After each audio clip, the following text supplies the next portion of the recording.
Hey guys, it's Biggs. Now, welcome back. Now, I got to do something pretty cool again today. I got to go and visit my good friends over at Species Canada, and I came home with a bunch of new treasures. But you guys can't wait to see what I brought home today. It's pretty cool.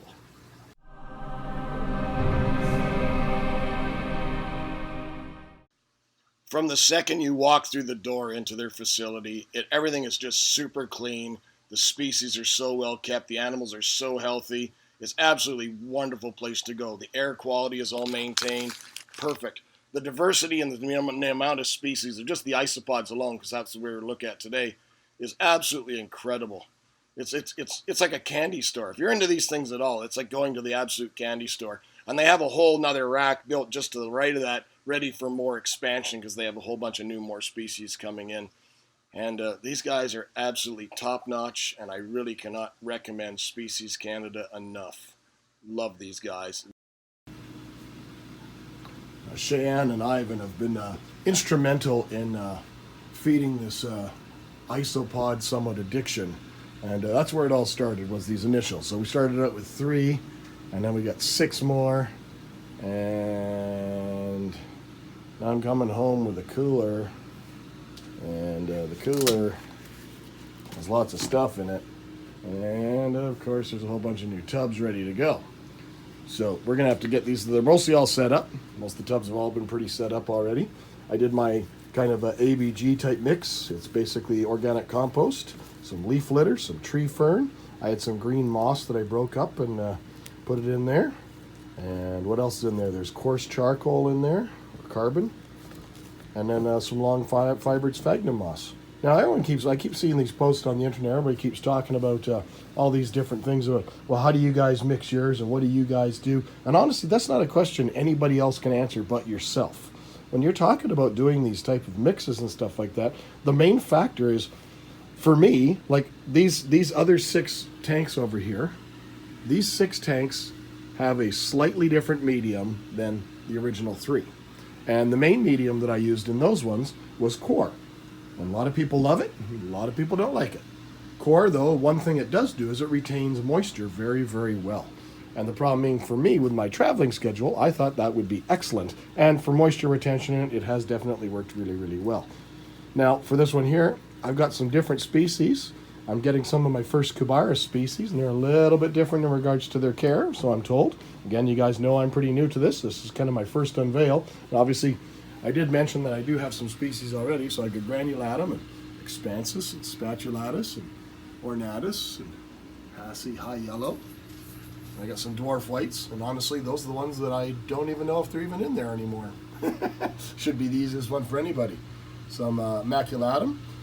Excuse the handwriting, some Kluglii Dubrovnik, and my Hoffman Segai, all from those wonderful people over at Species Canada. I really can't tell you enough about this young couple. These guys are so incredibly passionate about what they do, the animals that they take care of. They have an amazing collection of animals that they work very, very hard with, and they've had a lot of success, and I want to support them, and you guys should support them too. I hope to do many, many videos down the road with them. Maybe we're going to highlight some individual species. Cheyenne maintains an exceptionally large collection of Asian rat snakes, and they have a few oddities and stuff like that, so maybe we'll get some stuff down the road where we'll do that.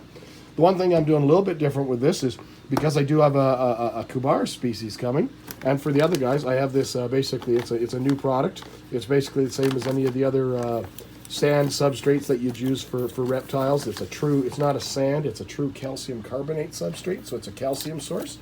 And because I'm going to be dealing with Cubaris species, which are species that come from like limestone caves, I have some broken up pieces of what they call Texas Holy Rock, and it's a more softer, somewhat porous limestone rock. And I'll be putting some of those in there, and I can get those locally at my local fish wholesaler, and they sell them for decorating your African cichlid tanks. So let's get all these tubs finalized and set up and ready to go, and then we'll unveil what we got in the box. All right, guys, so here's what we got. Now, I got some more Kluglii Dubrovnik. She gave me some more of those because my culture over here, mine have not done, they haven't thrived. So we've did some adaptations and changes and stuff like that. Same with expanses. She sent me home with a few more expanses. But the new additions today are Klugii Montenegro. Now Montenegro, that's the clown one, the clown isopod. Super, super colorful. We'll open them up in a second. That one's from former Yugoslavia. Porcilio Magnificus, now that's one we've been waiting on. That gets big like the Hoffman Segai. That one's actually from Spain. Bright, bright orange. Nice big isopod, you know, from Spain. And the only thing about them is they tend to like it a little bit drier. And I'm having real good success with my Hoffman Segai, so I thought it'd be perfect. And then Porcilio Laevis DC, that's dairy cows. They basically, it's a made-up name for them, and they got this pattern, and it makes them look like a Jersey cow. And those reasons, they're one of the more introductory isopods. It's usually one that everybody starts with. And the reason I have those is those ones are Paisley's favorites. When we went and saw them, they let her hold them and everything like that, and that was the one. So I said, okay, next time we're there, I got to get some Laevis dairy cows so my daughter can play with them. What is that? I don't know. Nope, I need the whole pack. What was that you just opened, Zoe? What is that? It's an Perfume. isopod. There's a little mini one and a bigger one. Oh, yeah. You roll up all like a ball. And you got an isopod. Yeah. About your age or maybe a bit older.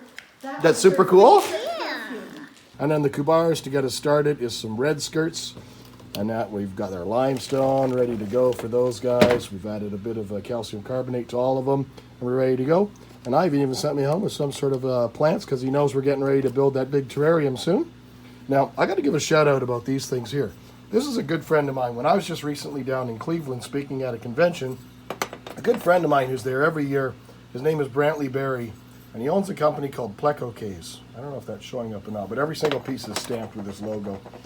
What Pleco Caves does is they have a website, we'll put it up there, is he makes all sorts of different things for breeding fish, different structures and shelters and all sorts of different things. But one thing that's really cool that caught my eye when I was at his table was these little leaf type things, and they got a little bit of a curl to them. And what he uses them for is people buy them for feeding the rapashi or gel type foods for feeding to their shrimp in their shrimp tanks.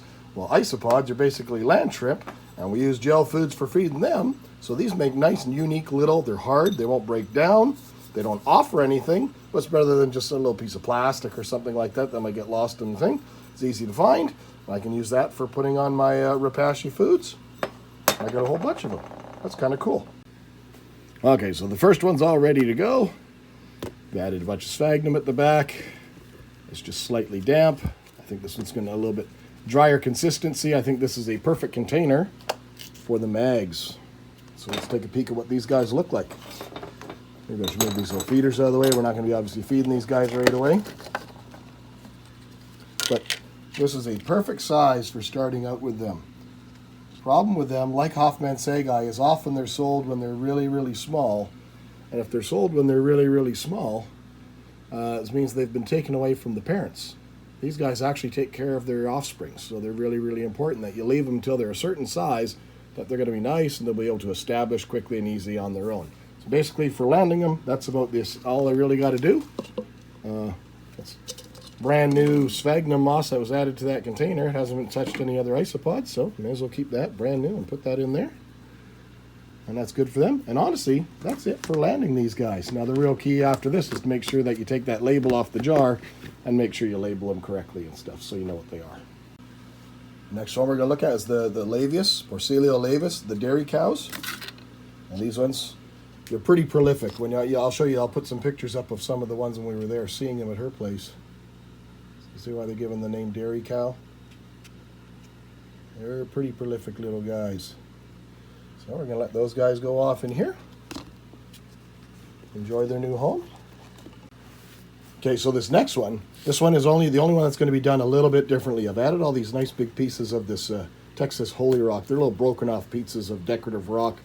Basically it's just pure limestone. And that's because the species we're going to be putting in here is a Thailand species, and that species originates from limestone caves. And basically that species in the wild would probably, honestly, it would never see leaf litter at all. It would live in these limestone caves. And its main diet would be probably bat guano. So we're going to be able to release that. I don't have a lot of bat guano around the house, but they're pretty prolific and they're easy to care for. But this one here is Kubars species red skirt. You can see the orange fringe there. They're much smaller. Those are a good size to start. Now, one thing to note that they told me about Kubaris species in particular was that they are a little bit belligerent towards each other at first. Now, what they mean by that is that they are often aggressive towards each other, and that's why when you see them sold at shows or when you're buying them to try them and stuff like that, for most of the isopod cultures you're going to be getting a culture of about 10, 12 individuals. But when it comes to the Kubaris species, you generally only see them sold in groups of 5. And that way it's a perfect ratio for them to establish when they're young. They get their own pecking order and they kind of learn each other. If you started out with too many of them, the more likely you'd have not as good success with them. And that's directly from the experts. So I got 5 or 6 of them today, and we're going to see what happens. I'm going to leave that in there just in the event that there's some little tiny baby ones stuck inside the paper towel. But these guys are good to go. The next one we're landing is a very common one. It's a very popular one.